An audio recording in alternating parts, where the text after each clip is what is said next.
Hi guys, ayan.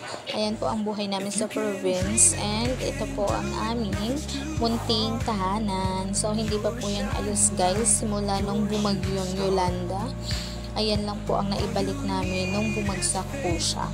Kaya ngayon po todo hanap buhay po kami guys para mabalik siya, pero dahil nga po may mga kapatid akong nag-aaral, hindi po siya gaanong natutukan. And yes, inaantay lang po namin matapos yung isa pa po namin kapatid para matulungan na po kami sa paghahanda para mapaayos po siya. Kaya konting hirap na lang at maayos na din itong aming munting tahanan, na kahit sa sobrang hirap ng aming mga pinagdaanan ay hindi kami nawawalan ng pag-asa. Masaya kami, pero syempre hindi maitago ang lungkot pag naaalala namin kung kailan pa ba at kung maaayos pa ba ito.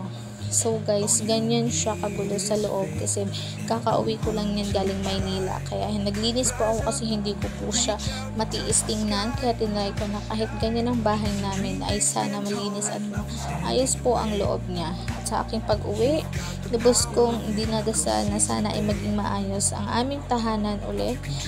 Naway magsama-sama kami ulit sa pagkakataong gusto namin. So, thank you for watching guys. At supportahan nyo ang aking YouTube channel. Thank you and God bless you all.